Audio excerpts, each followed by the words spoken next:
let's get started. What are we going to need for this make? Well, we are going to need vignette boxes. And the vignette boxes are just the plain vignette boxes are rectangular in shape. There are 4 boxes that come to a set. These are the largest, so you're going to need 2 sets, and you need to take the largest boxes out of the sets. And then you'll have 3 in each set left over. Then you need 1 set of the square vignette boxes. So they delineate them by calling these square vignette boxes. The other difference is that with the square boxes, there are only 3 boxes, not 4. And so you need the largest square vignette box. And that's pretty much what I feel like I'm going to be using. So the plan is that I'm going to use probably some of the linen tape that's in the regular line, because that stuff is strong. And I'll cover it eventually, but I'm going to tape them together just on the front here, because I want these to be able to open like this. And then I can set this on a table or a bookcase or something like this and kind of pull these in and have it sitting and be able to enjoy it. And then when the season's over and I want to put it away, I can just flatten it back out and I can store it like this, or I could store it like this. Okay. Then to cover it and everything that I'm going to put in it, I want this to have a woodsy kind of wintry vibe more than, you know, Christmas per se, just wintry. You could leave it out through January, you know, and into February before you get ready for Valentine's Day. So in going through the backdrops, there's of course this really cool, you know, woodsy one that could be for, you know, some sort of lumber yard or something like that. Now, normally I steer towards something like this for my woodsy wintry, but I think I'm going to stay away from the wood grains. I know that's weird for me. I love the wood grains. I think I'm going to stick with, you know, either the flannel plaids like this, or maybe these type of thing as well. So I'm not sure exactly completely. I pulled this because it had trees in it for the Christmas tree. I don't think I'm going to go with the Christmas tree feeling though, so I'm going to kind of set that aside. But you know, like these, see these greens, really like that. Very, you know, nice background kind of looking thing. But then I just love the punch of red here with the plaids, so I'm kind of drawn to that too. And of course I'm going to use the deer, possibly a snowman, definitely trees. I want wood slices. We don't have wood slices, but if you, and I always do this when I put the trees because I like them to be down in the snow, and so I trim off that wire with my wire snips and I pull this off, and then you have to kind of you have to use something to get the glue off of here. But this could be a wood slice because it is a wood slice, right?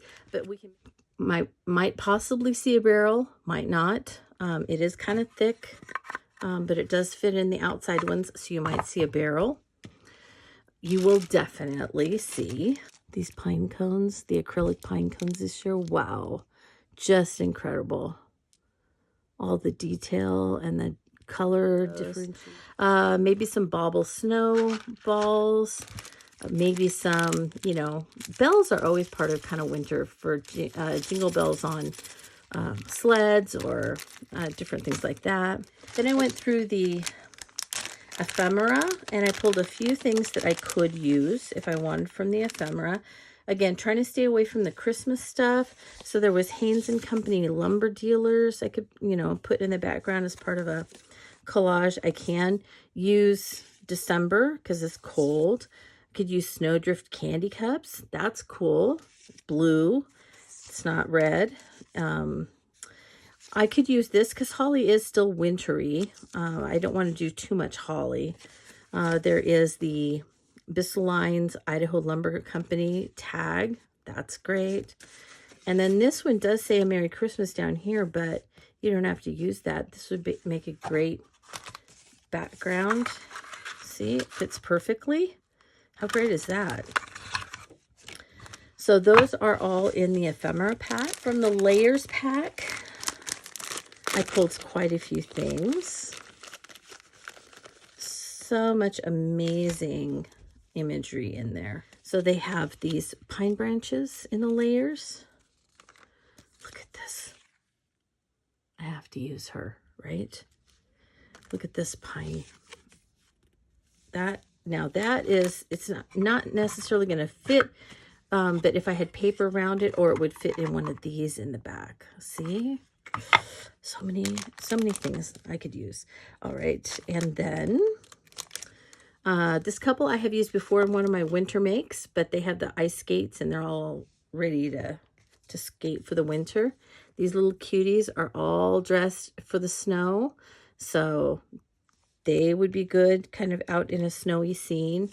These guys have the plaid, and so I kind of was like, yeah, they would, you know, they would go okay in a snowy scene.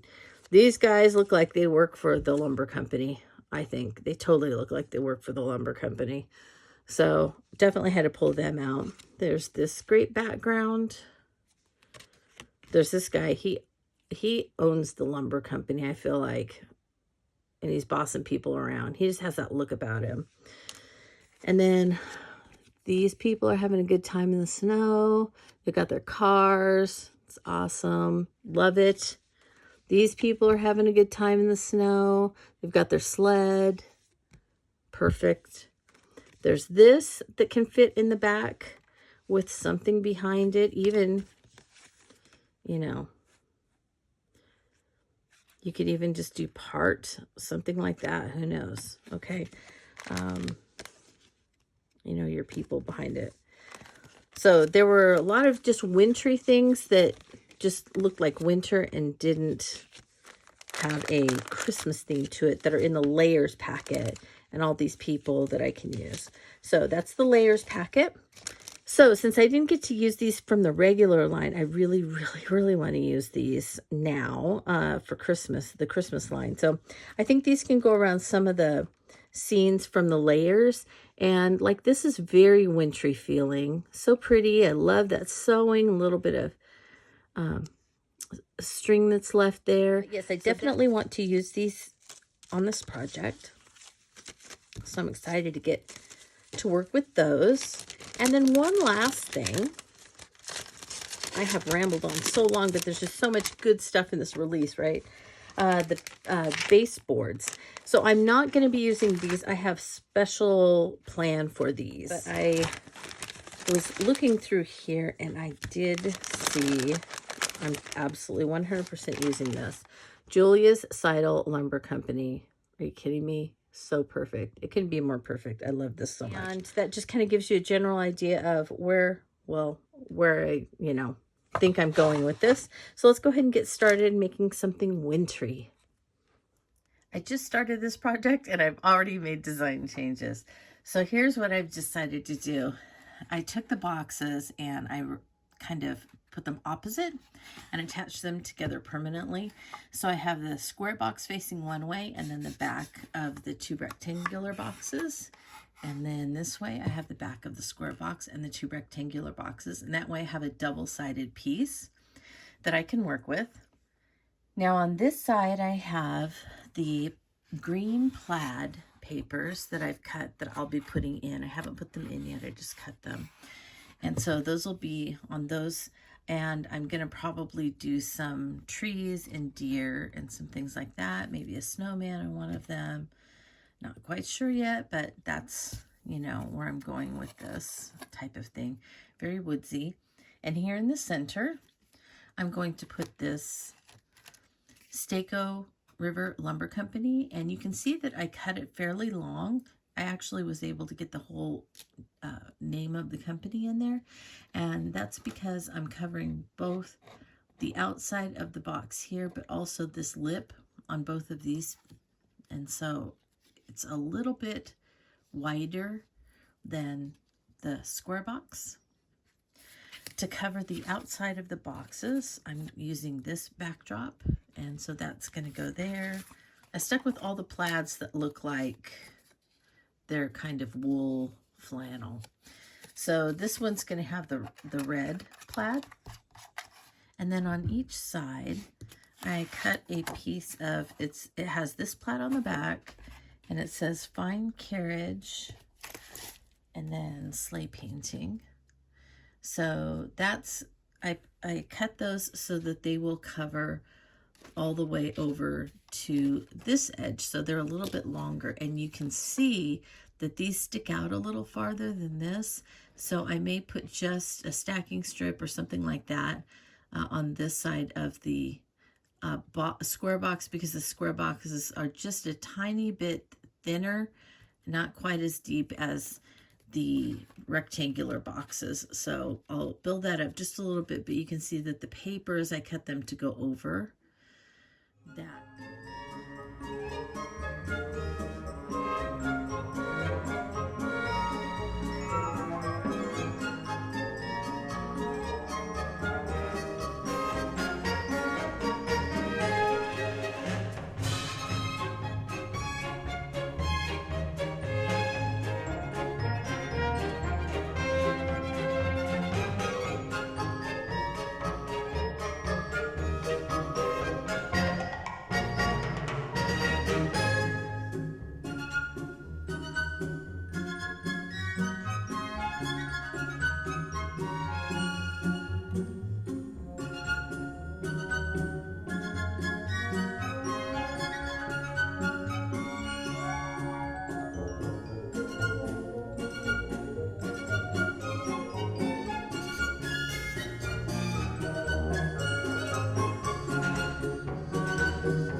So I have the back of the square box and the one side of each of the rectangle boxes covered with this.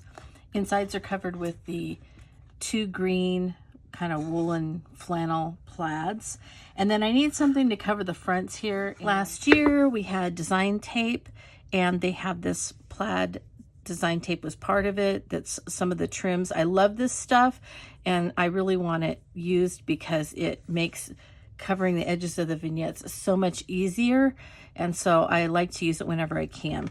So I just kind of tacked some on real quick to see what I thought, because I was trying to decide, did I want to do it just around the outside boxes, or did I want to do the whole thing?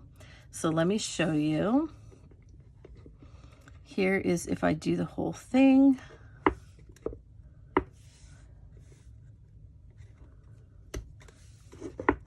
And I feel like it covers up the S on the top, so I don't think that that's what I want to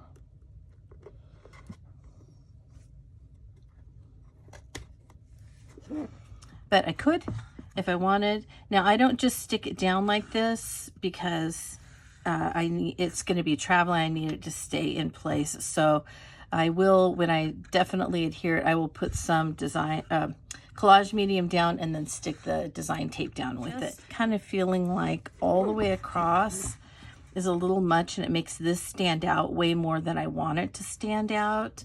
So I think if I just leave it on the boxes, that will be plenty. Let's see, much better, right?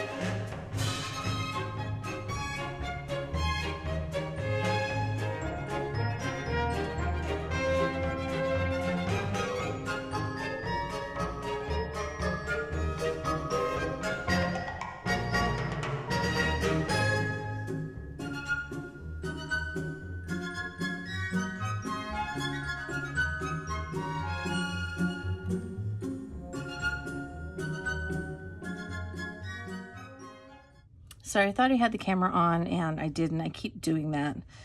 I finished attaching the design tape, and then I went over everything with Distress ink in walnut stain on the back, on the top and sides, and then on the front. And then I had put it on, I went through and I just dripped some water to try and get it to run.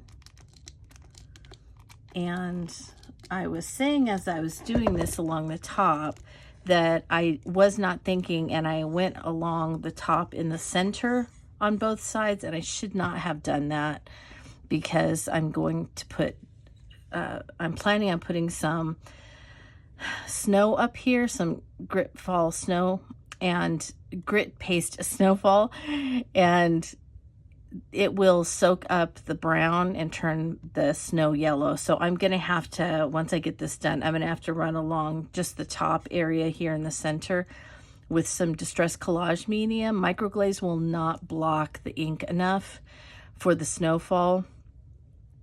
You really need the Distress Collage Medium under it. So I'm going to go ahead and do that before I put the snowfall on.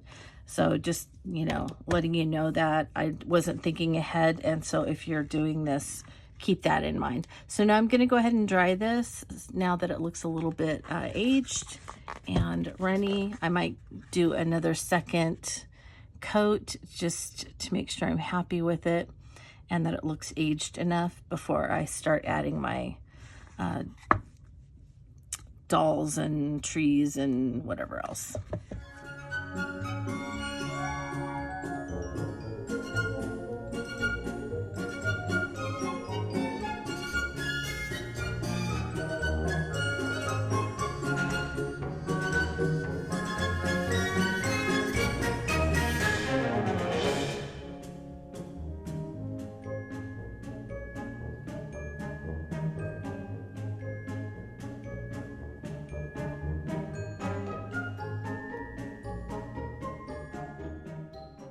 This I have been working on the pieces that are gonna go on this portion here, and that was the frames and then the photos, and then I switched out the cute little one of the little girl with the snowman because it didn't quite fit, and I wanted to make sure it fits, so I just used the two larger snapshots. I'll use this one for something else.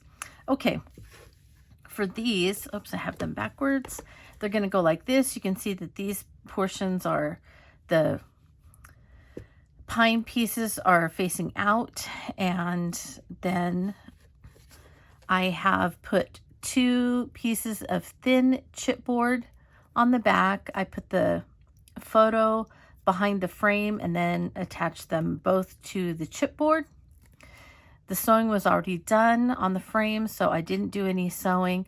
And before I attached the picture, I had to, these are the shattered windows from Halloween. And remember, this year and this year only, you can get a whole pack of shattered windows. So this may be the year you want to get those before they're sold out. So I kind of made it look like they were cold and maybe snowballs went through them or something like that. Add a little grit paste snowfall with my finger. I just pounced it on around each of the openings, and there are 2 different openings, 2 different windows with cracks in them or shatters in them, and so this is one version and this is the other version. I've changed up what I'm going to put here in this center one with the lumber company owner and the barrel, and I was previously going to put the, let me just move the barrel. I was previously going to put this in there, and so I was just getting ready to kind of find something to mount it on, and I felt like it was kind of plain. I was trying to figure out what I was going to put around it when I realized, you know, maybe I should put a window back there. And so then I thought, well, that just looks weird to put that. So then I started looking through to see what I could find, and I forgot that I had actually set aside some things.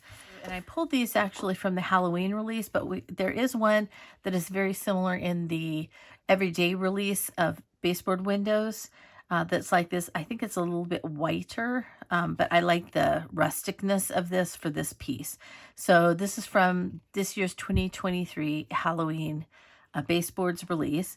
And I'm going to attach it to this corner of this piece of ephemera. And you know it's ephemera because it's not shiny and it's not extra thick like the layers are a little thicker, kind of shiny cardstock weight. So I'm going to attach this. Oh, and one other thing I have all of this fuzz on here now. I added some acetate with the double-sided tape before and then trimmed it. And this is acetate that I get from Simon Says Stampin'. It's really nice, thick acetate. Good for windows. Really, really good for windows. So, okay, so I put that on there, and then I'm going to put the heaviest, darkest part. It looks like that's like a ledge of the window. So I'm going to go ahead and put that at the bottom. And I will align it to the top left corner. That's going to leave a little bit of overhang and the Merry Christmas that I'm going to trim off, and then it will fit in there. I'm going to add a little bit of opaque grit paste because I want the snow on this to be fairly white, and it's going on to printed backdrops.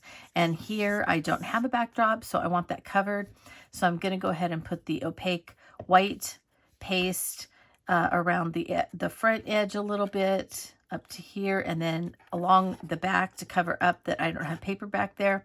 And I'll kind of put little bit of drift of it in the back. I'm not going to put it too heavy over here because the barrel's going to go over there. So I'm going to get that started, and I'm also going to do the same over here so that it can be drying while I'm doing a few other things. And then on top of it, once everything's in, I'll go back with the Snowfall grit paste. On top of this, it just gives it a nice, icy, sparkly look when you use them together.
All right, next update, I colored a bunch of trees with bundled sage.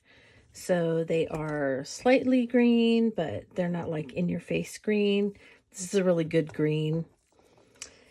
And I think it actually goes well with this without being so, you know, having to be so dark. And then it doesn't turn the snow, you know, as yellowy green. Okay, next I took the bottoms and I just roughed up the outside edge, kind of like I do for my books. You kind of have to be careful. Painted it, and so I can use those if I want, or if you have a bag of the old wood slices, those look actually better. But this is, you know, it once you get snow on it, it's fine. I took some of the jingle bells from the bell pack. I took the 4 smallest bells from the bell packet, and I just put some translucent grit paste on my fingers, and I rolled them around in it like I do baubles, and just got grit paste on them. Let that dry. Then I put a little bit of walnut stain, distress paint on my fingers. You can see I've been painting like crazy. And so I rolled them around in paint in my fingers, let that dry. And then I took a brush, a tiny detail brush, and I did a little bit of crackling campfire here and there, and then just kind of rolled it again to soften it so that they would look like old rusty jingle bells. So I have 4 of those. And then the other thing, and I thought I would show you this, is that I have the large deer. And so I decided to change the storyline. Again, this is evolving as I'm going. And I decided to make the deer and the snowman to try and make them look like they were wood carvings, you know, kind of like the bears and things like that.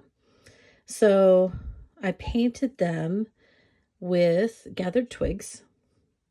So they have gathered twigs on them. And then I have some ground espresso, distress paint, and a really rough brush. This is a really bad brush and it's very stiff.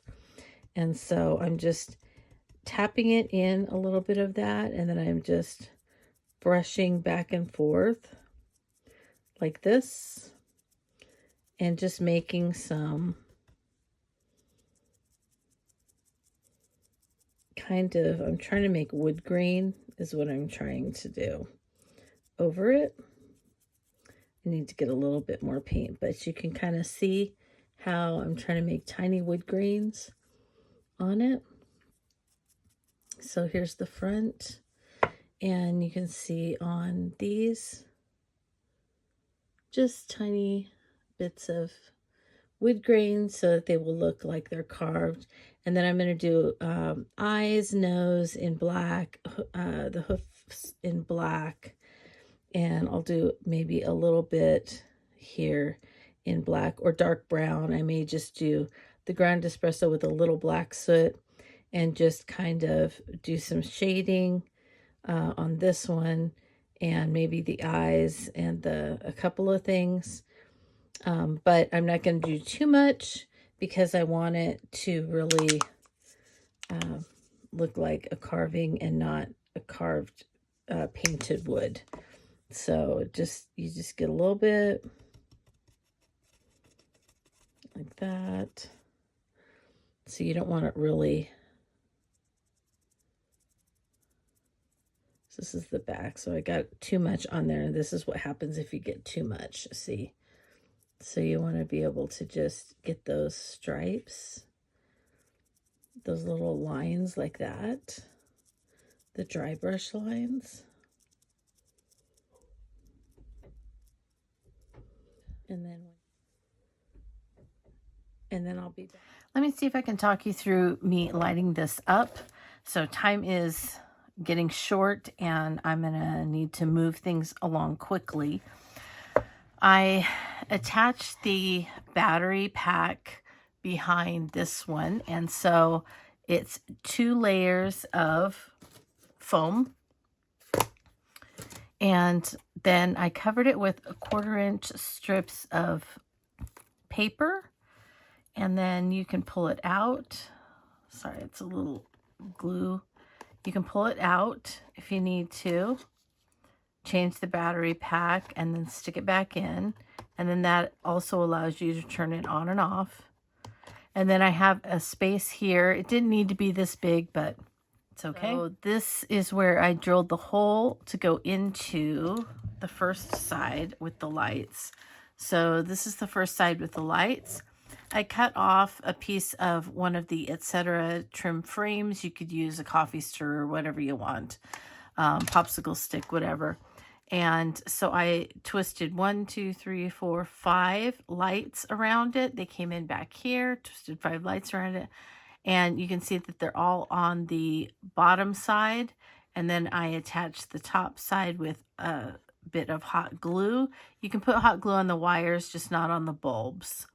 So that's why the bulbs are all on this side. The hot glue is on the side that's stuck to this, the roof.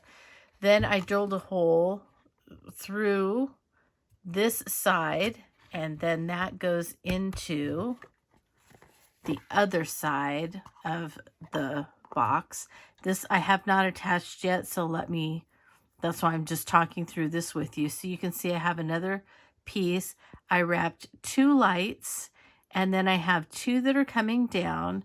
I put 3 in the lamp, and then I have 2 more coming up. And the 2 that I have here, I painted with black paint.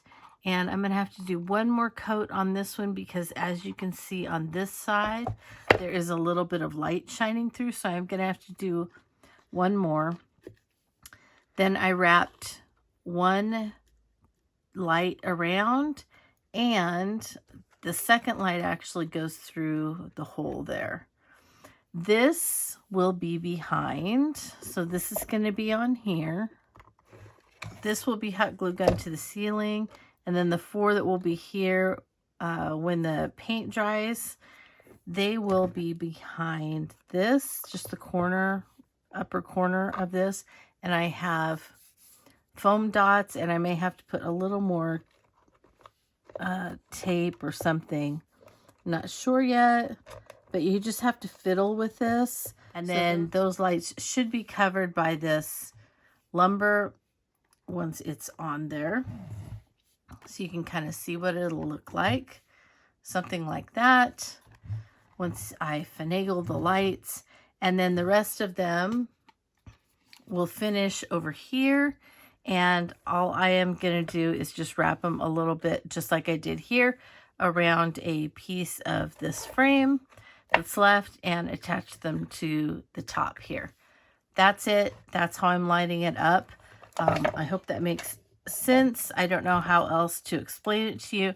I am very short on time, so I hope that helped.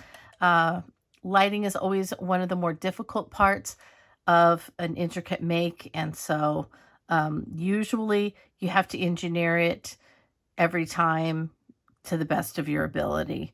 And so these you can see, so I still need to put a bit of pinking, etc. trim that will cover up the lights just a little bit. Obviously, if you have it like this, you're going to be able to see it, but most of the time things are sitting this way, so you just need a little bit to hide the lights once they're up against the ceiling like that. Okay. Well, makers, I apologize, but I really had to get this out today, so I just finished it up, and I'm going to talk through it as quickly as I can because I have to get this down and get it shipped. All right, well, I pretty much left off with me attaching everything in the different boxes. I know that I showed you that in order to get it to light up, that I had to hide the battery pack, and so I hid that behind one of these fun shattered window collage frame snapshot pictures. And so I did that on both sides. Even though there's not a battery pack over here, I did the same thing. So they're both out about 1/4 of an inch or so, maybe 3/8 of an inch. But these papers I cut 1/4 of an inch. So but they both stick out about the same amount. I did add some stuff along the top here. I know I talked about doing that, but I didn't show you any of that, so I will talk about that as well. So let's go ahead and talk about the front. These collage frames I just talked to you about, and I know I talked about it as I was building them, so I don't really need to go over those. And I know I talked to you about using this and about lighting the whole thing up. So really all that's left is a bit of what is going on in here. So I have the window that is hiding the wires from the lights that were up here that I painted black so that they aren't shining through. Before I painted the lights black, you could actually see the bulbs behind this piece of ephemera. So that's why I did that. If that doesn't bother you, then don't even worry about it. And then I had the 3 that kind of come up and into the little lantern there. And now as I'm kind of looking at it, at the time I thought green would be a good color. I probably would paint it red now, but you know, it's fine. It is what it is at this point. I made the barrel I have my pine cones in there. I did add a lot of this, and this is from last year, and this is that pine twine that Tim and Idea-ology released last year. I know this is still available, so I would grab several packages of it because it's just really fun to kind of poke in here and there as a little bit of a filler. I did poke 3 pieces onto the top of the little lantern there with one of the small pine cones, and then I just used my finger and I put snowfall grit paste all over everything, and it just makes for filling in really, really well. This guy is popped up with on the base of one of the small Christmas trees. I just pulled it off and I just stuck it on him, and then that pops him up off of the window back there. And then I can just I trimmed the wire off of these once I take the base off, and then I can just stick them right down into the snow. So that's pretty much everything that I did on that part. If we look at the top, I wanted it so that you could see it from both sides. So I put a little bit of opaque grit paste after I put some collage medium on the top of it to seal in any of the distress ink that I had used on the edges. And I didn't want it to turn the snow kind of yellowy, so I put the collage medium on there, and then I put my white opaque texture grit paste, and then I put a little bit of the snowfall. I added 2 of the small and medium trees, a couple of pine cones, some of the pine twine. I wrapped it around the deer, and I went over with you how I made the deer kind of look a little bit like it was wood grain. And then how I painted these with distress paint to make them look rusty instead of silver. These are the bottoms of the trees, the different trees that I used. And I just painted the edges with dark brown paint and frayed burlap paint on the top of them.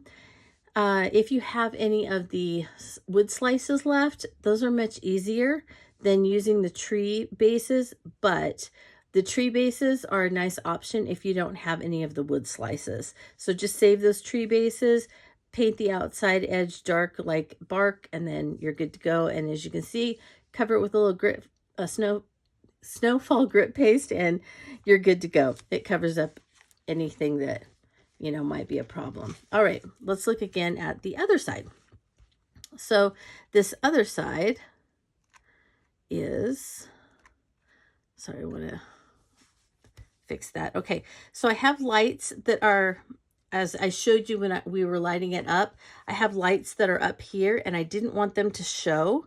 So I do have them covered with this little bit of pinked trim, and then I covered it with some wood grain using the Sizzix decorative trim die. So that's what it looks like, the etc. trim. This is the thin one.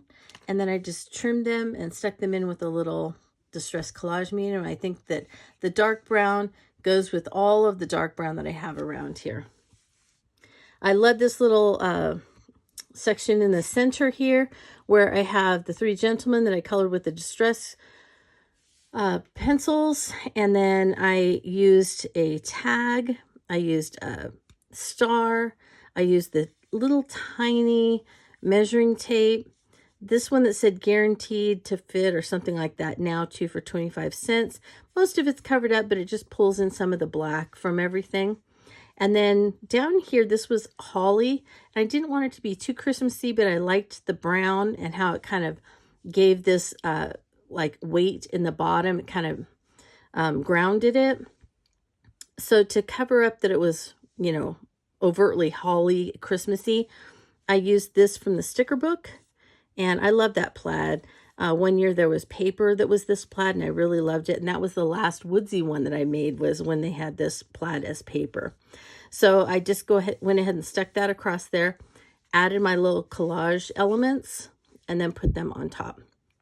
So it just kind of pulls a few things in. Doesn't tell too much of a story, but it just pulls it in. Mostly the Saco River Lumber Company and their shirts is most of the story. But to kind of go along with the lumber company and the lumber company on the other side, and I added the wood grain up here. That's why I decided to go ahead and do these elements and try and make them look like they were wood carvings, because it was a lumber company. And so I kind of wanted to keep that whole feeling. And that's why I also wanted some wood slices to kind of keep with the lumber, woodsy, wintry vibe. So this would be something that you could keep out all winter, and you wouldn't have to put it away after Christmas, because nothing on here says Merry Christmas. I don't have any sentiments. I was going to use the clippings. I didn't even use those. I'm just letting the elements tell the story. So over here we have the standing deer, we have a small tree, large tree, and to get these trees to fit, I took my scissors and I trimmed them up. I really trimmed them on the back side so that I could stick it right up against the wall there and have it stick. I used a glue gun because I wanted it to stick and stick quickly. So I put some glue on the bottom, and then on the back part where I trimmed it, stuck it in the corner. So you're going to kind of trim it this way, and you're going to trim it up the back so that it kind of goes in at an angle and fills up that corner. Then you just glue this down. You use some of this to make a little wreath. And then I used, of course, the snowfall grit paste on my finger to go onto the trees and onto the little bit of pine twine that is around their neck. 2 more of those little jingle bells, rusty jingle bells, and some more pine twine and snowy pine cones down there. Over here, not much more of a story. I tried to keep the same elements, just different sculptures, I guess, wooden sculptures. So we have the tree here, snowman, little tree in the back, and then a couple of pine cones up front. They're into the tree on this side, but they're up front on this side. They just looked funny at the feet of the deer. It just didn't look right. So, but they look fine here. And that's really all there is to it, my friends. So I know that I probably left something out that you want to know about, and that's perfectly fine because I needed to get this shipped. So, oh, the last thing is I used 2 of the small square collage frames in the back, and I cut that big pine layer.